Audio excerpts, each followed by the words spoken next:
Hey, Kylen, it's great to have you here today. We haven't really covered EMFs and radiation and kind of how to protect ourselves on the podcast. So I'm really excited about this interview today. Welcome to the show. Thank you so much for having me, Angela. I'm very excited to talk about this topic with your audience. Amazing. I think a really good place to start is to actually just explain like what EMF radiation is. So, EMF is short for electromagnetic field radiation. And we, most of us have probably heard of just signals such as cell phone, Wi Fi, anything emitting from a digital device that connects to either a cell tower or in between each other. These are all forms of EMFs. Um, it goes even as far as anything plugged into a wall or with a battery. So there's a full spectrum, and different devices fall along the spectrum somewhere. And these are all invisible signals. So it's not something that you can see, taste, smell, but a lot of people can feel it actually. And I'm sure we'll get to that later on in the interview. Yeah, for sure. Because I think some people definitely are more sensitive than others. And some people say, right, they don't feel it at all. I just want to pick up on something you said there because we're talking about, so we've got like radiation from mobile phone technology, for example, but then we also have radiation from, as you say, from electricity. So thinking about like if we have things that are plugged in. That are near when we're sleeping, things like that. But you also, and I want to dive into the nuances in a moment, but something you mentioned there is quite interesting is you spoke about batteries. So as soon as you said that, well, I suppose what immediately came to mind is people utilizing a sonic electric toothbrush, for example, that contains a rechargeable battery. This is probably a good time for you to talk us through the spectrum of these things and how damaging they might be.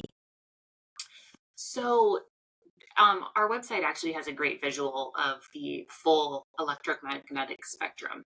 But at the very low end, you have extremely low frequency. And these are more of the battery and wired things that create electrical signals. And it's very low energy, but there is evidence that over long periods of time, that low energy can affect our bodies and our health. And then you move to the RF portion of the spectrum, the radio frequency portion of the EMF spectrum. And that is more of wireless signals and cellular connections, Wi Fi, Bluetooth, GPS. So those are higher frequency, but those are more of what we think of when we think of EMFs. But technically, ELF is also on the spectrum of EMF. And ELF is from battery, Extremely low frequency, and that's extremely more low frequency. wired and battery powered devices, which many things have both, right? Our cell phone has a battery and it has four Hmm. different wireless connections. Hmm. I'm just thinking there as you're saying it, actually, right? So when we think about, for example, if we're in our car, you mentioned GPS, it's like downloading live traffic information, changing the route. There's actually multiple ways, right, in any given situation that we're being exposed. Correct. And that's one thing that we like to educate people on a lot is just being able to identify the sources in your environment of EMFs. And if you really look around, you might have a lot more around you than you think. Anything that's plugged into a wall, anything that connects with another device, any wireless device, any laptop, tablet, cell phone, if those things are on and connected, they are creating a signal. And the founder of our company, Dan Devon, who wrote Radiation Nation with his son, Ryan Devon, in 2016, he uses a term frequently, and I love to use it as well. It's bees in the room. So one bee won't kill you, but 1,000 bees will. So we like to think of it like the more you can reduce the sources and the number of points of emission, the better off you are. Hmm. That makes a lot of sense. I mean, when we look at the different forms of radiation there, so you mentioned a few. We have, like, let's just take, for example, cell phone, or we call it mobile phone technology in the UK, and then we have Wi-Fi. What would be the difference between those? Is one or the other of those worse for us? And we can talk about what they do to us in a moment, but one of those is one of those worse? So it's not necessarily what's worse or better. They just operate at different frequencies. For example, a cell phone operates at 1.6 watts. Um, Bluetooth operates at 0.1 watts. So it's all along the spectrum. And really, what we should be concerned about is not which signal is worse than the other, but to minimize our exposure overall, because these are um, compounding, because it's not only one signal from a cell phone. It is a Wi-Fi connection if you keep that on. It is a Bluetooth connection if you have that on. It is a cell signal and it's GPS. So it's very interesting that with one small cell phone, you have actually 4 different connections going on, which makes it 4 times the exposure that you have. Easy to turn some of those off when you're not using them, right? Hmm. So with a cell phone, sorry, so we have on there, we have GPS, we have the battery itself, we have it being connected to Wi-Fi, and then we have the cell phone or mobile phone signal itself coming in. Correct. Yeah. One thing that occurs to me then, I mean, I'm, wearing your headphones that minimize radiation. I want to get into the technology that you offer in a moment. But if someone was thinking about their phone and say, for example, they wanted to use something like a Bluetooth, if we take a mobile phone and we put it towards our head, most of us know that's sort of inherently risky. Does then using a Bluetooth set of headphones reduce the risk because Bluetooth is lower down, or are you still like, is it how close the device is to you? We say that it's how close the device is to you. So it is both concerning to have a cell phone up to your head without protection, and Bluetooth wireless earbuds. Um, there's different versions of the wireless earbuds. There's the AirPods, which are completely separate pieces, which they have to communicate with your phone and they also have to communicate with each other. So that sends a signal right through your brain. Then there are some that are wired but are still Bluetooth. So there's a phone connection there, between the device and the phone. And then there's wired headphones, of course, which have been around for years and years and years.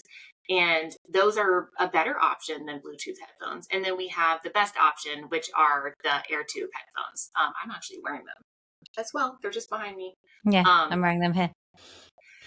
and as we know, technology is super convenient and makes our lives easier in a lot of ways. But things like making a change back to sort of wired or air tube headphones is going to reduce your exposure a lot, because we know that a lot of people do use the AirPods many, many hours a day, Mm.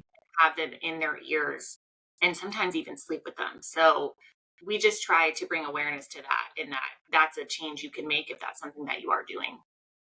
Yeah, 100%. And I think people sleep sometimes with sleep phones, don't they? These sort of earbuds that help block out noise that have Bluetooth.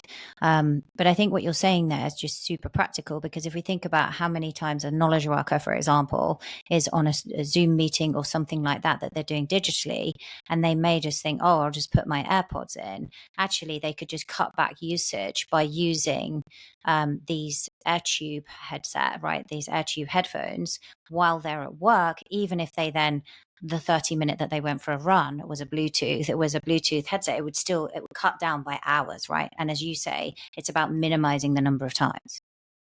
Right. We don't try, as our company, we have solutions for these types of signals and our devices, but we don't want to scare people.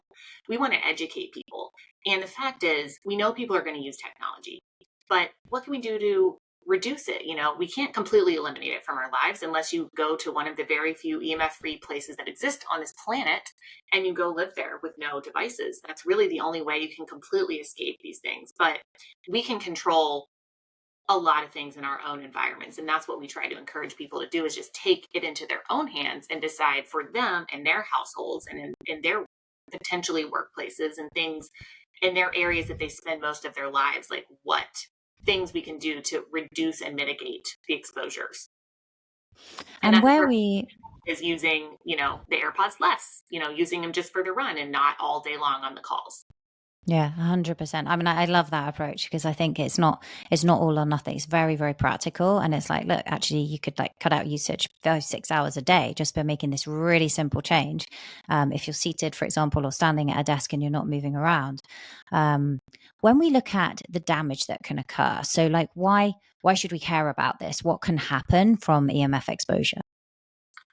So there are so many things that get that in ways that it can affect our bodies.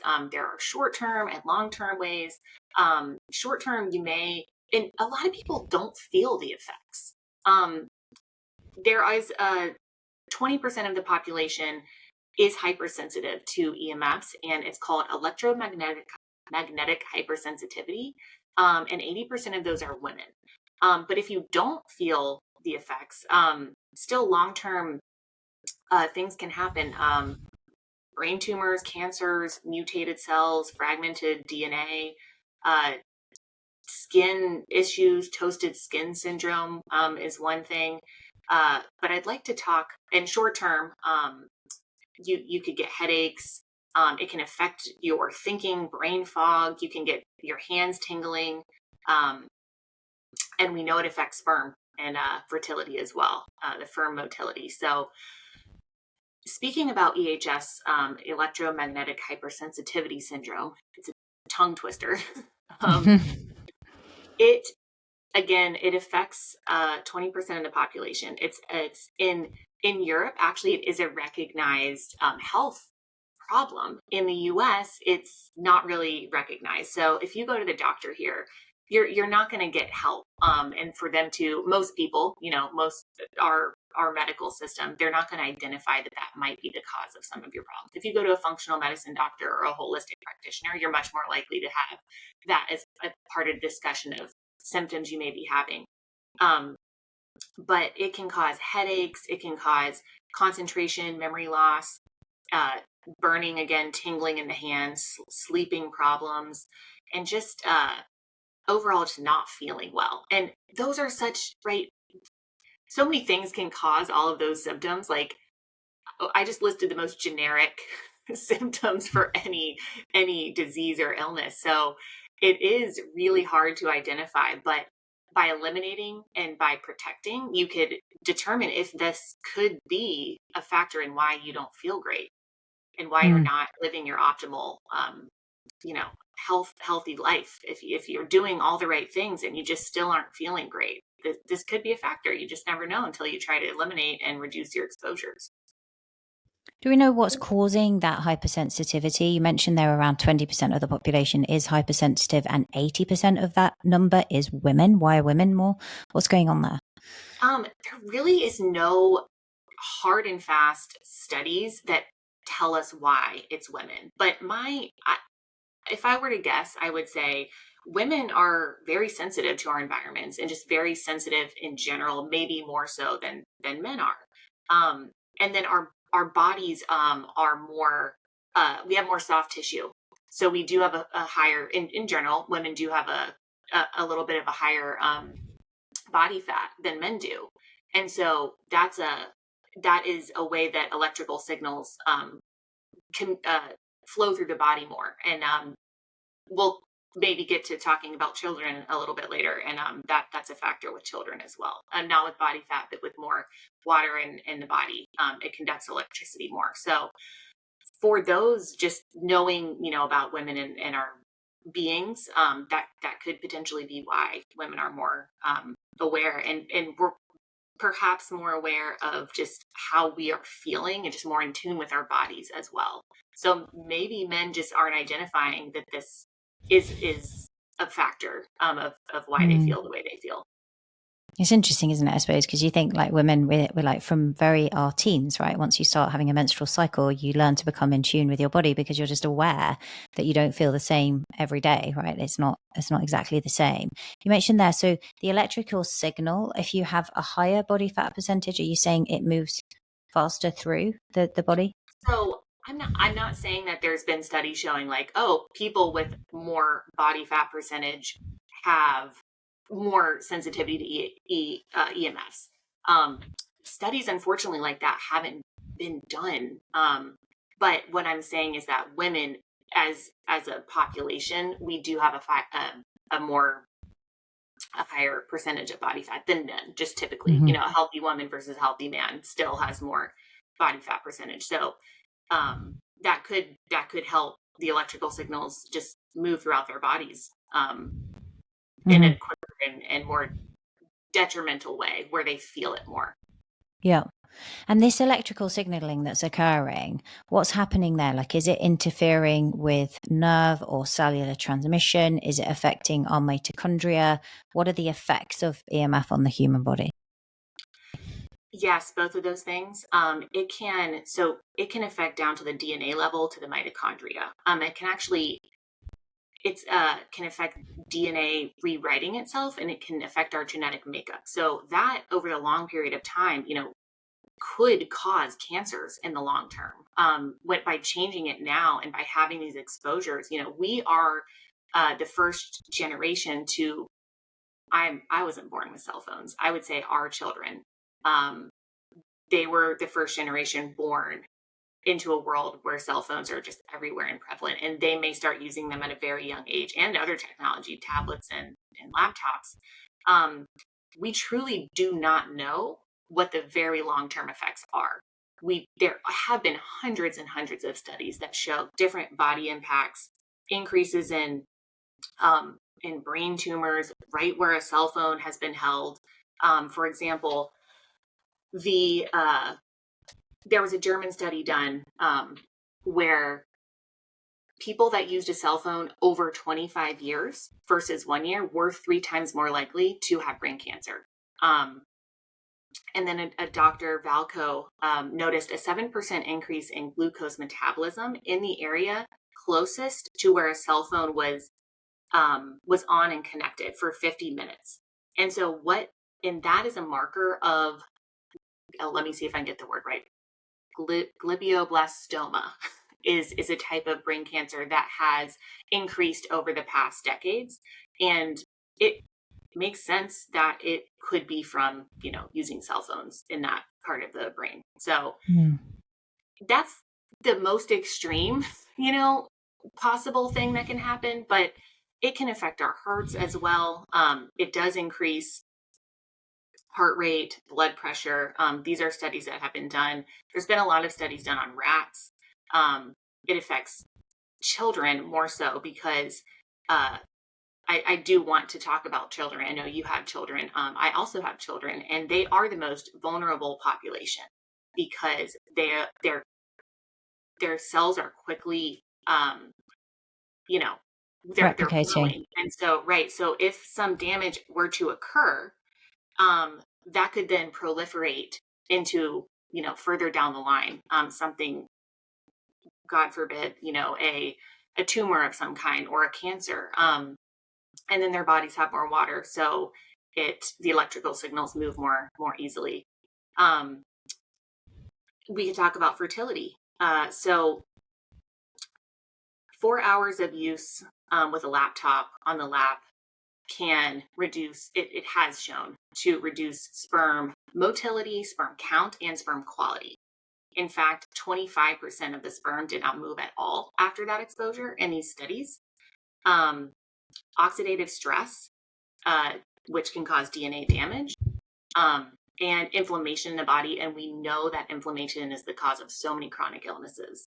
um, Infertility so we talked about with men. I know most of your listening audience is women, so uh, they can also affect our fertility. It slows follicle growth, and it reduces the capacity of the follicles to release healthy eggs for fertilization. It also has been linked to spontaneous miscarriages, deformalities, and slow development. With very, very high levels of exposure. I'm not talking about normal everyday use of our devices. I'm talking about these are results of women being in very highly concentrated EMF environments for the duration of their pregnancies. So I'm not trying to scare anybody, but that being said, we know that there are things we can do to help our unborn children or future children or current children to live in a healthier, more tech safe world. Mm.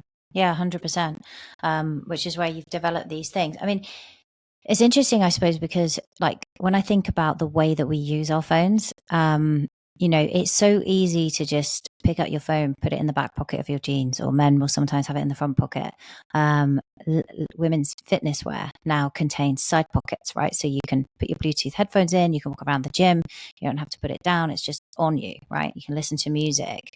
Everything has been kind of set up now to actually just for ease, right? It's not deliberate, but just for ease of using the technology, we now have things that are bringing the technology, I guess, closer and closer to our bodies.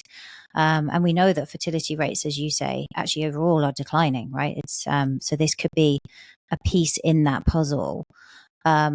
When I look at somebody who is at work, for example, they will have multiple exposure, right? Particularly if they are on a floor where there's lots of other workers, because there would be high amounts of radiation if you've got lots of people on different computers, for example, and you've got pretty strong Wi-Fi, right? Travel through hotels, flying, another source of radiation. And I know you do EMF blocking wear that people can put on. I think like it's just when you start going into that detail, you realize just how many places you're exposed to it. When we look at children, I had read something quite a few years back, just around, I think it was, and you'll know better than me, but it was something like under the age of 12, for example, when their brains, that the EMF exposure is even more risky under that age. I know that our brain doesn't actually stop developing until sort of 25, I think it's thought, but certainly in children under the age of 12, it seems more risky. Can you explain a little bit more about children?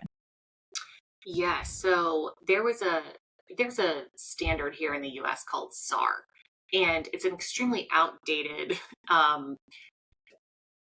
level of required basically each cell phone has to meet a SAR level rating.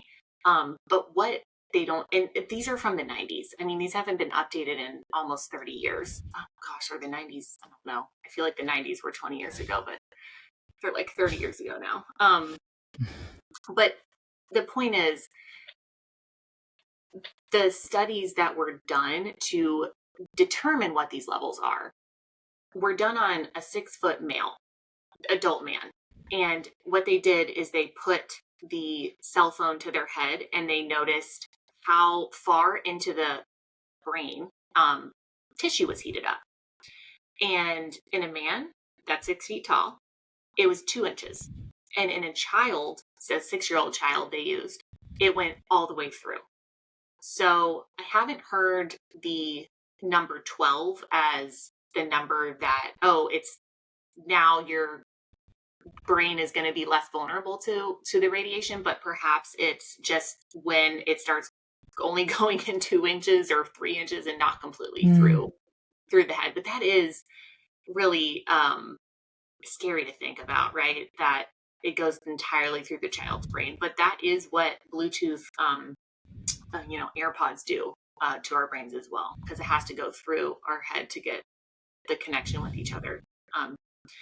And this is because the right and the left need to communicate with each other on the headphones. Mm-hmm. Okay.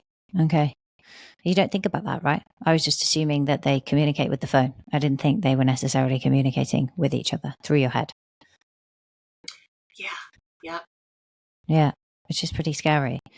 Okay.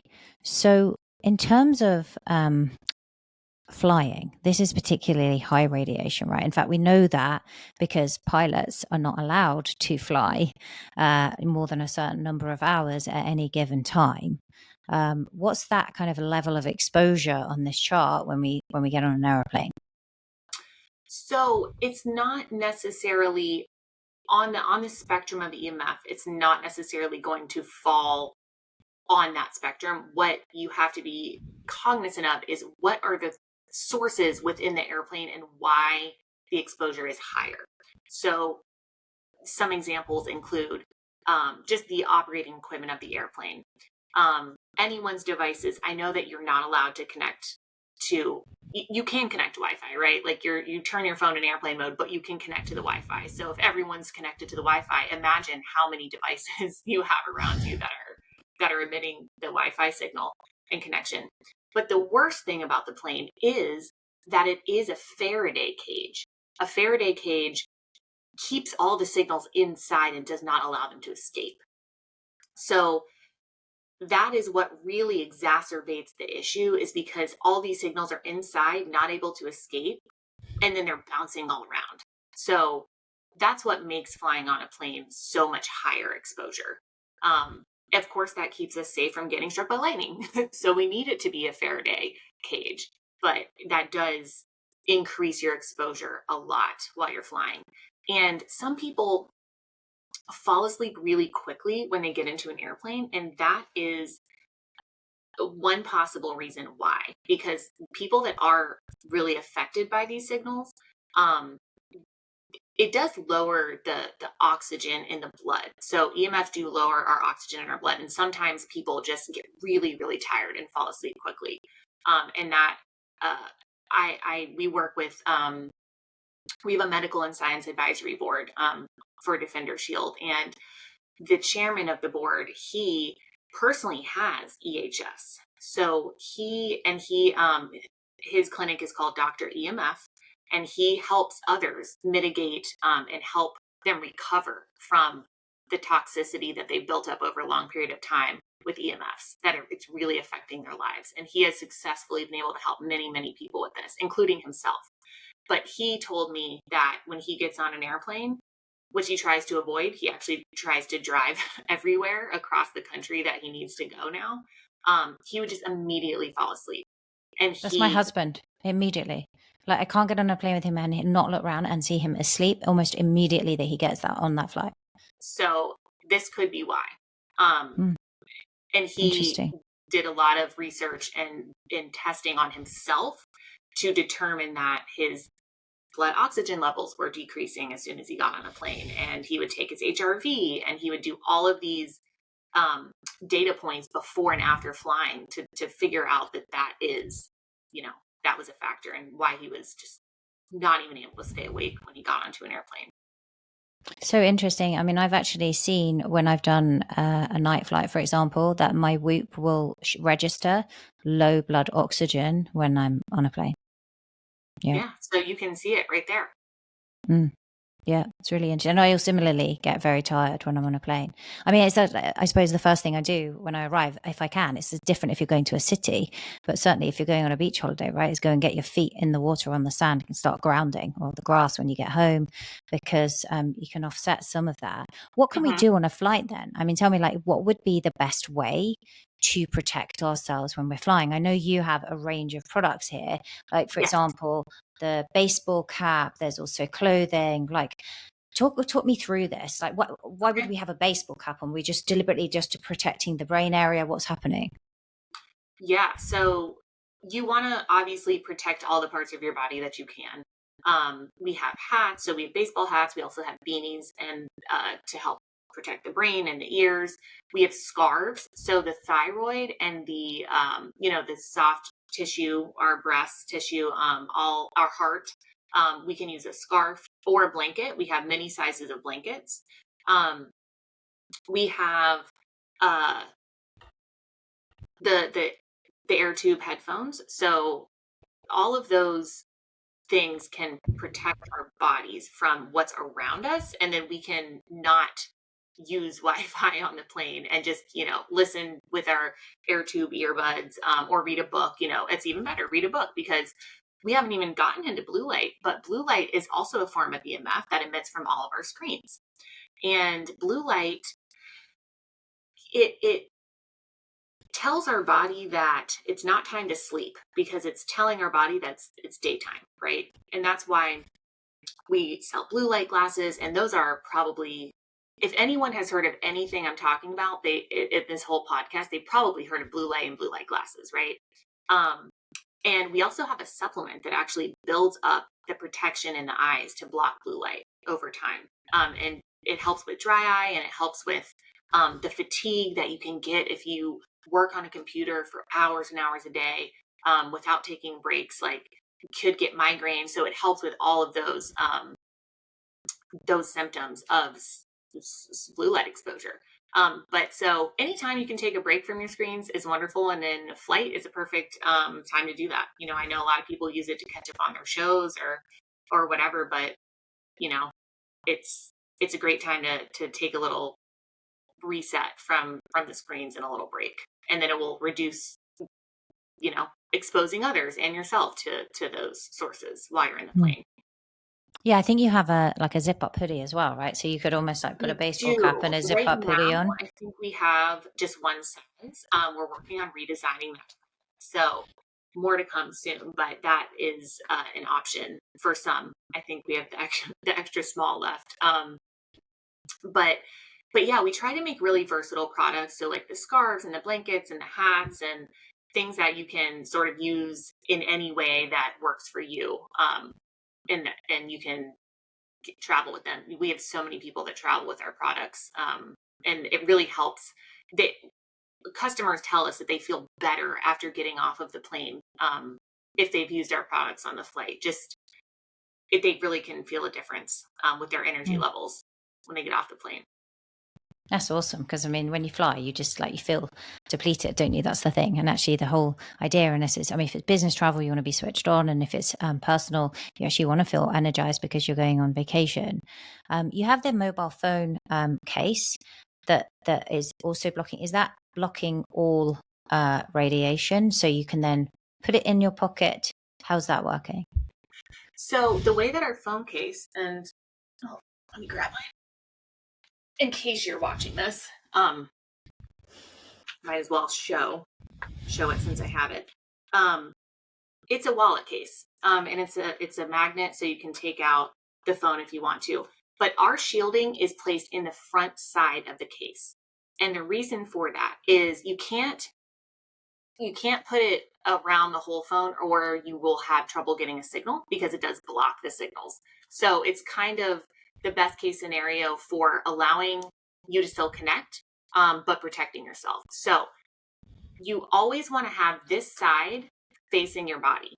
So if it's in your pocket, just make sure that the shielding side is between the device and your body. And that goes for any of our products, because we've developed shielding that has been had many different iterations, and we've developed the shielding that in our industry is the best shielding that we have seen, we have found. It blocks the widest range of frequencies of any competitor out there. And that is something we've worked for many, many years to develop. So we incorporate that shielding into all of our products, except for the earbuds. These are obviously, they're EMF free due to the air tube earbuds. There's no actual shielding in them. But everything else, we put our shielding in, and you just have to make sure that it's between your body and your device, and it blocks up to 99% of EMFs. Interesting. So when we're looking at that then, so I've seen some companies will offer a sticker that goes on the phone. That's not going to be enough then to block the radiation. So no. Know that a lot of things have come along since we started the business 15 years ago nearly. We know a lot of different types of technologies have come along. And I'm not going to disparage any types of products or other businesses, but we are unsure of really how it's working. They claim to harmonize, they claim to mitigate and send out frequencies that mitigate the other frequencies. And the bottom line is you have to physically shield the signal to get full protection. It might reduce your exposure. I'm not saying that it doesn't work a little bit, but physics tell us that you have to physically have a shield to fully be protected. So that's what we do, and that's what our bread and butter is. Yeah, you do it very well. So when we look at that mobile phone case, I mean, what I'm thinking about here is, let's talk about, if I give an example, a mum who her kids are college age, they're going out. She just can't sleep without knowing that they can get a hold of her really easily. And so the Wi-Fi is not turned off at night.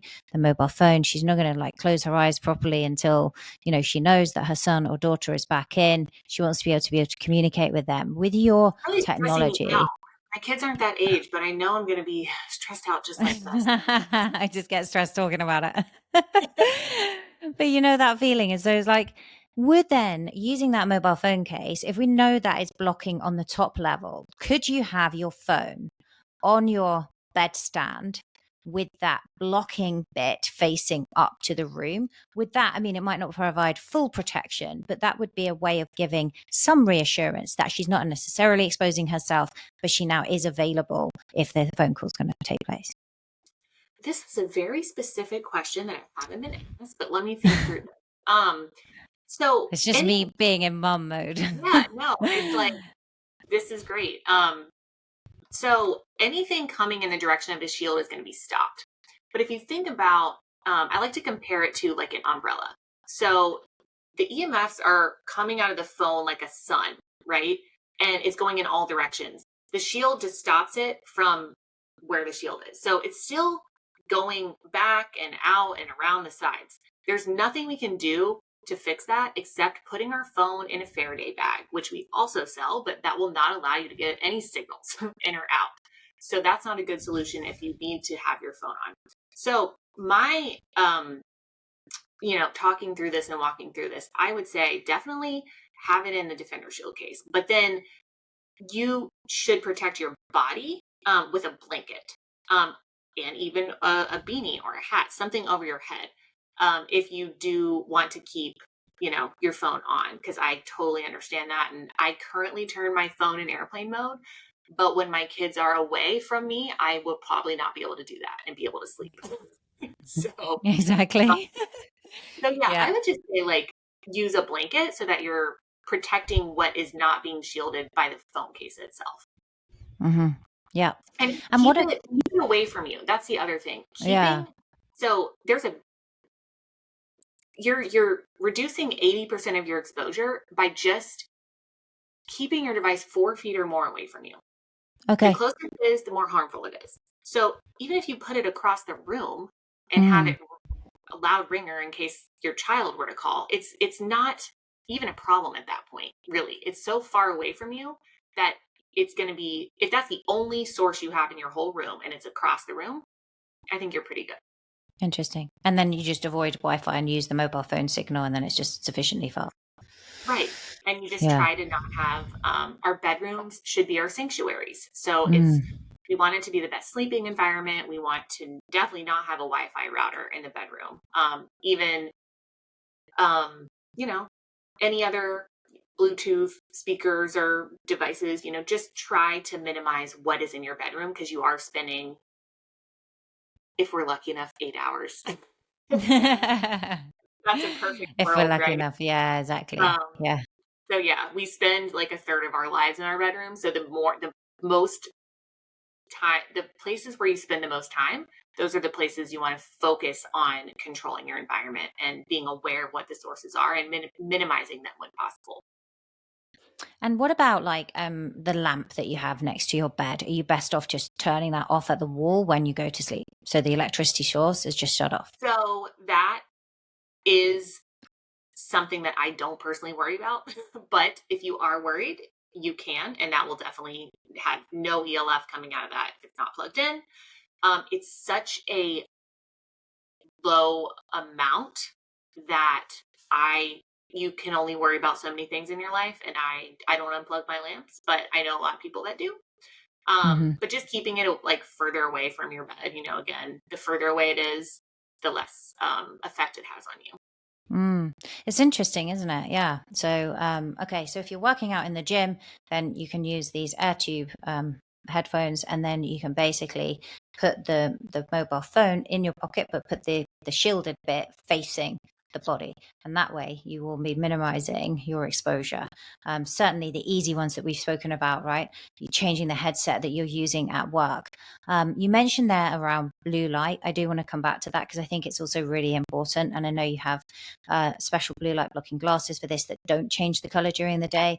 I mean, I've seen research showing that blue light at night, for example, because of the impact where it's coming through the eye and interacting with the master clock behind the eye, is kind of really causing circadian disruption, but also importantly changing the way we metabolize glucose, right, and reducing insulin sensitivity. So people who have elevated glucose levels all night, for example, and they wake up, their fasting glucose is high, some of that can be down to stress, which EMFs can increase stress, but also if they're exposing themselves to blue light in the evening, that whole process can be delayed, right? And melatonin release gets delayed. Let's talk a little bit about blue light, because the first set of glasses you have are actually for during the day, where you're blocking 50%. What would be the benefits of this in terms of our health? Right. So the effects on our eyes that I mentioned during the day and just staring at screens, it really affects a lot of us, and we may not realize that it's from actually the screens. But I'm sure a lot of us do. But there are, again, just like with EMFs, there are things and steps you can take, such as like just taking breaks and doing eye exercises, and taking our supplement to help the eye build up resiliency against the blue light. But the 50% blocking lenses block 50% of the blue light, which does help. And it doesn't have any sort of tint really. It's like a very slight yellow, so you won't even notice that you're wearing them. But if you tend to get eye fatigue or headaches or tension headaches or feel like your eyes are tired, pop on a pair of those. And if you're really concentrating and looking at your screen for a long period of time, they should definitely help. And then when it comes nighttime, again, so what the blue light does is there's a cryptochrome protein in the back of the eye.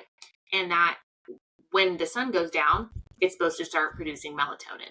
And that doesn't happen this day and age because we have lamps, we have TVs, and staring at your phone in bed is obviously something that has become commonplace, I think, for a lot of people. But putting on a pair of blue light glasses that block 100% is really going to make a difference in telling your body that it's time to rest and time to go to sleep. And even if you are someone that has to do work after it's dark or is, on your phone, you can really feel a difference if you wear the 100% blocking orange lens blue light glasses. And I can tell Yeah. you from experience that helps me.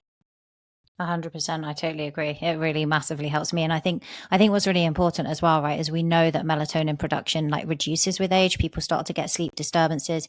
Big for women like myself who are in perimenopause. I think in actual fact, like there's some research I saw that like melatonin is kind of the first tile to fall in terms of that hormonal cascade where we start to see estrogen, progesterone dropping. And so like for women who, and we know progesterone itself has a big impact on sleep, so does estrogen. So I think that for anyone listening to this, I'm always talking about how we have to be careful around blue light at night. And these blue light blocking glasses are a good way of doing that. But also we see women at that stage struggle a bit more with migraines and things, and they're more sensitive. And so the daytime lenses could really help with that. It would be remiss of me not to mention pets, because we all love our pets. I love my dogs. Before we do, because this is one area, I mean, they're being exposed in our homes, but we didn't talk specifically about electric cars. What's going on there? Because obviously now we've got another source. It's not just the GPS and things like that and the Bluetooth and everything we're using, but we have the battery from the car. Would this be a situation where you also recommend maybe you put on the baseball cap, for example, when you're driving? This is a really tough one because it's actually interesting. We wrote a blog a few years ago about Teslas, and it is our most trafficked blog to the whole website. People are really searching this.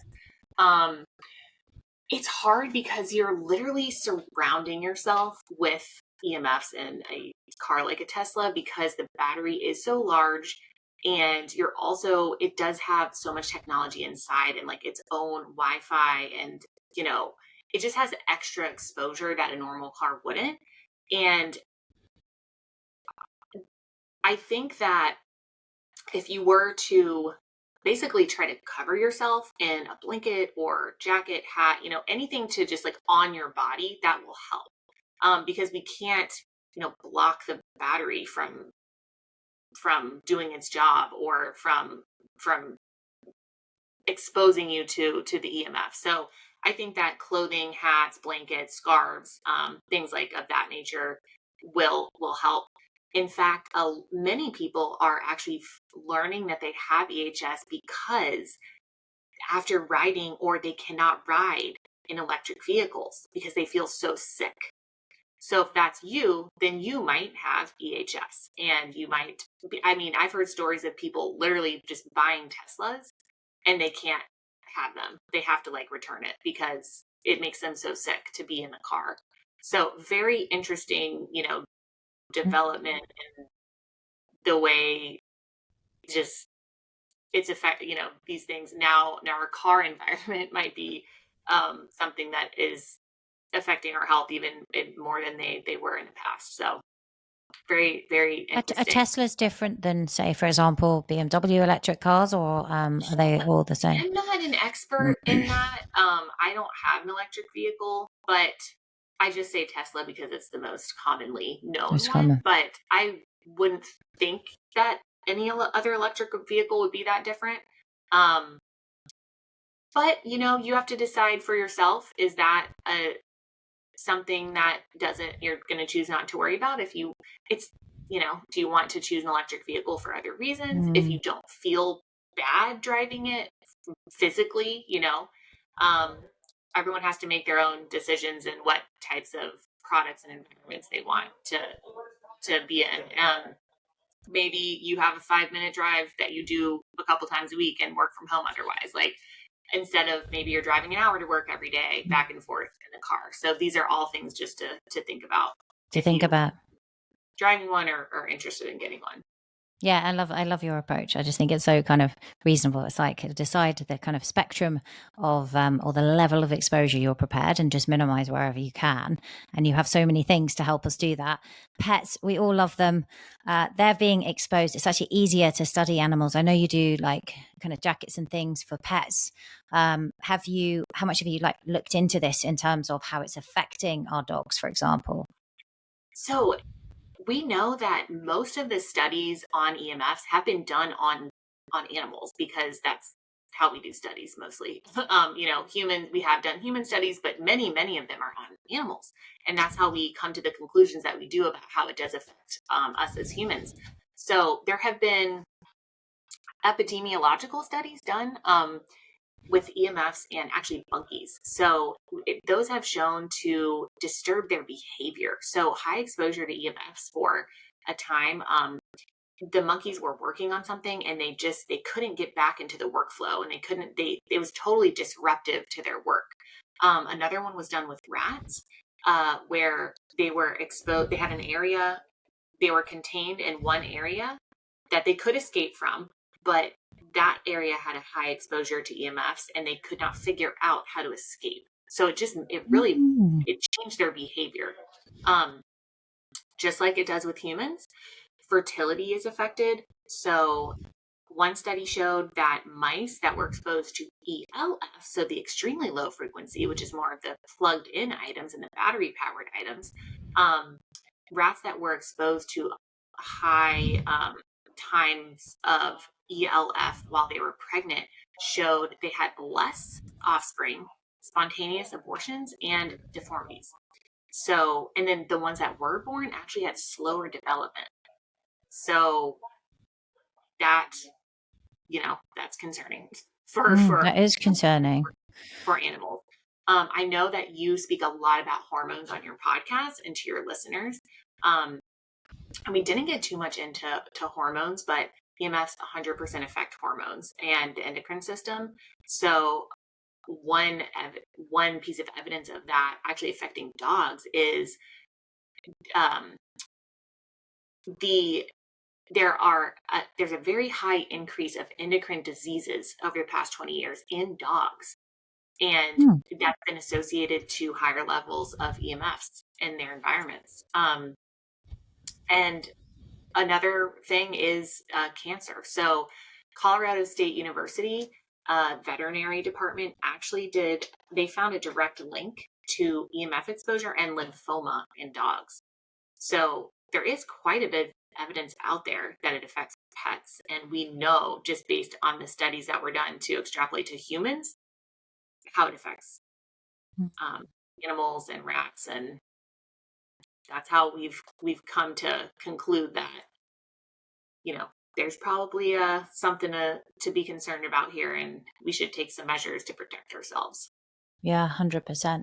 And when we're looking at, in terms of that spectrum of exposure, and I will link to that on your website because that's very helpful for people. If you look at something like a laptop, say, for example, you do a very helpful mat, right, which is going to block the exposure. If it's plugged in, like, for example, like you shouldn't put your headphones plugged into the wall and charge them and stick them on your head. Like, this is just like increasing exposure. I think sometimes people don't think about these things. But if the laptop is plugged in, is that bad? Like, should you actually only use your laptop when it's charged, so you're just getting battery, for example, or will the mat actually protect against all of it? If you are using, we call it a Defender pad. It's our first ever product, actually. I don't think you should worry if it's charging or not charging, because the Okay. Defender pad does block 99% of anything coming from the bottom of that laptop, and that is super super important for men and women, just for the reproductive impacts, or just impacts on the soft tissue, because our soft tissue in our body is much more vulnerable, and we place a lot more concern as a company on the soft tissue, brain, soft tissue here, heart, breast, stomach, internal organs. This is what is going to be much more affected by EMFs. It's not, some people that have EHS, their hands may tingle while they're using their phone. And we have actually gloves that help with that. But we're not as concerned with like the extremities of the body. We're much more concerned about like the core and like the central organs and our soft tissue, and protecting those vital, vital parts of our body. You mentioned there around hormones. You said we haven't spoken about that. And you mentioned some of the effects like on animals. Can you just explain? Because I know this will be very interesting for a lot of my listeners. How is it affecting our hormones? Yeah, it can.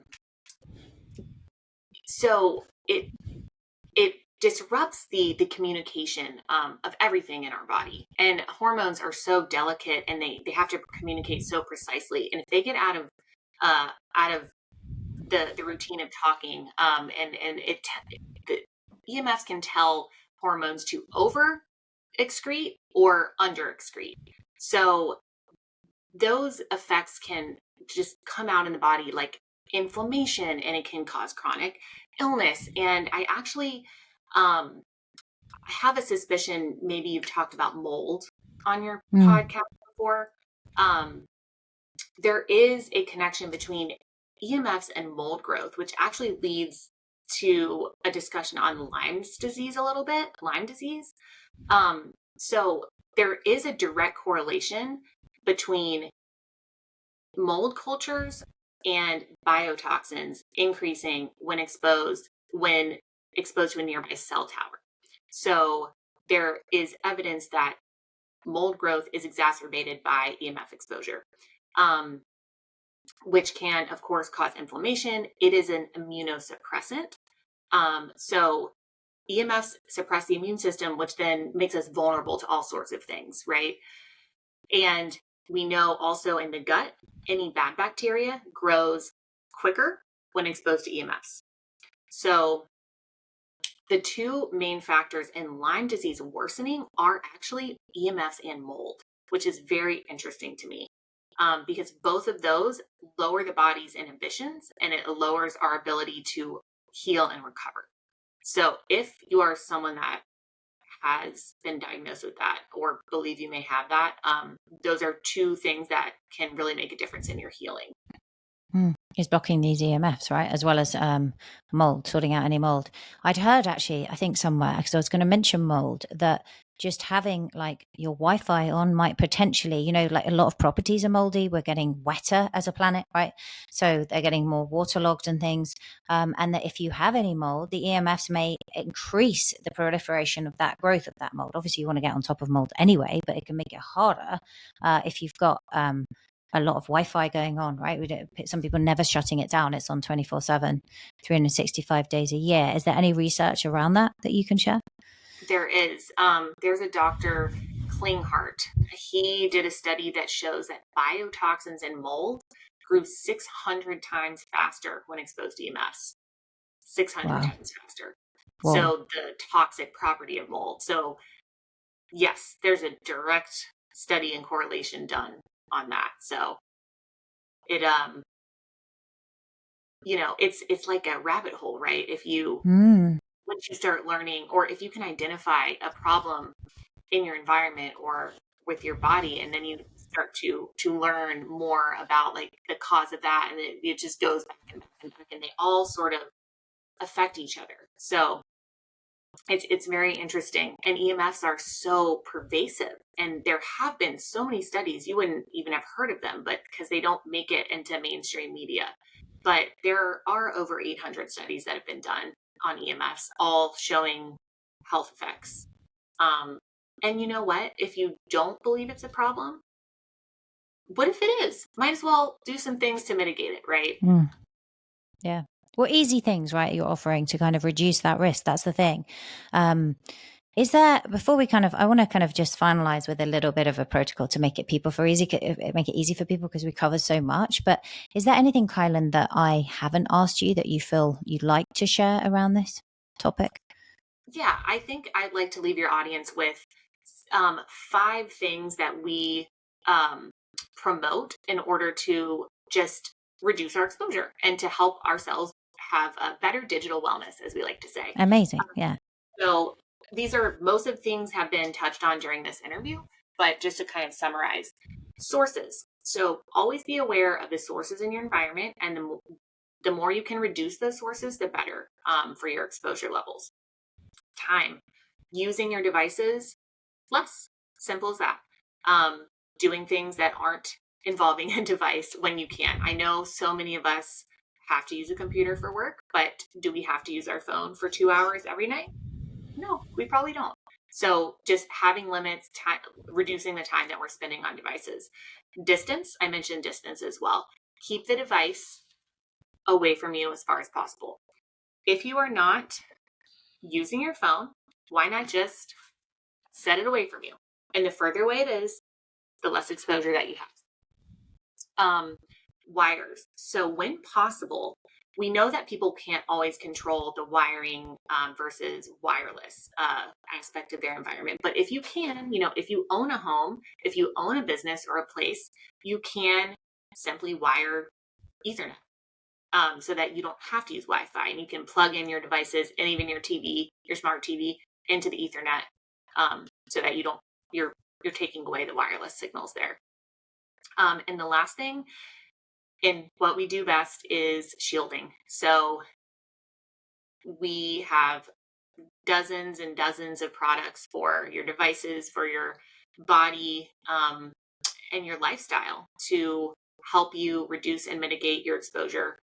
And though, if you keep all of those things top of mind, you'll be able to take control over your environment, and at least understanding what is in your environment and the level that you feel you might be exposing you and your families to.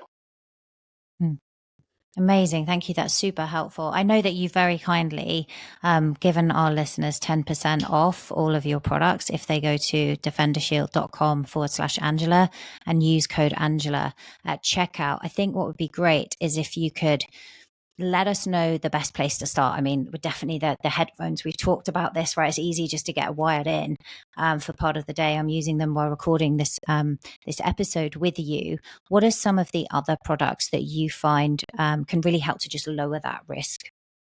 So what I like to do is just tell people to ask themselves, what device do I use most often? Usually it's the cell phone. So we have cell phone cases for all iPhones, we have universal cases if you don't have an iPhone. So we have a solution for every single cell phone that's out there, for most cell phones that are out there. Are you someone that is listening to your headphones or AirPods, most of the day? That could be a good reason to get the AirTube headphones. Are you working on a laptop on your lap? Getting one of our laptop shields. We even have travel cases. So I just think taking a look at your own lifestyle and what devices you're using the most and how you're using them, and we will have a solution for that. And we have a wonderful customer service team that if you need help, they will help you figure out what products would be best to help you in your lifestyle. And the last thing I want to leave everyone with, because I have kids and I know you have kids, even though yours maybe a little bit older and past, the younger stages.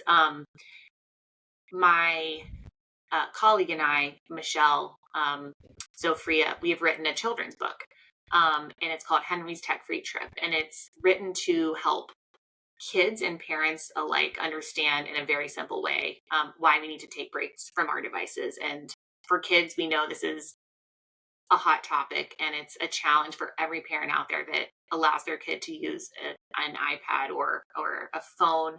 I just want us as parents to be able to teach our children about these dangers. Not only, I'm not even going to go on the dangers of what is on the device and the content that is there, but the physical device itself is what we specialize in. So, making these principles something that you teach your family and your children, about the sources, about the time. We obviously need to limit our children's time using these things, keeping them away from their bodies, using the shielding. So these are all things that we hope to educate parents and caregivers and families so that the next generation can grow up understanding that technology is something we need to be careful with in a lot of different ways, including the invisible stuff that comes out of it that they don't even think about because they can't see it. But that's what we wrote the children's book for. So if anyone needs help talking about it with their kids, it's a cute little short story. I love that you've done that, because I remember when mine were young, right? It's like it can be a bit of a battle. So I love that you've done that. It's a good bedtime story. What's the name of the book? And that's on your website, is it? It is. It's called Henry's Tech-Free Trip. Henry's Tech-Free Trip. So we'll link to that in the show notes and all of the products. I love that you also offer this consultation process. I just think that's so helpful for people, so they can go and check out the products and communicate with your team to see what's best for them. We'll put a link in the show notes, but defendershield.com/Angela. And if they use code Angela, right, they'll get 10% off. And that consultation process is complimentary, so they can find the right products for them. I found this really, really interesting. I love your approach. I just think it's eminently practical, apart from anything else, just this idea of reducing exposure. So I just want to thank you, Kylen, for coming on and just really explaining the science of it and everything you've shared today. Thank you so much. I hope that your listeners, I know that it's a wonderful group of empowered women, and feel even more empowered learning this information, because now maybe some people have some more knowledge out there and can make some better choices. But I really, really appreciate you giving me this opportunity to talk on your podcast. Thank you so much for coming on. And I hope, it just empowers the women listening to this and the men that listen, to take care of themselves. We can't forget them, to take care of themselves, and also their kids, right? Their families, because it's so important. So thanks again. It's been wonderful to have you on the show. How was that, Kylen?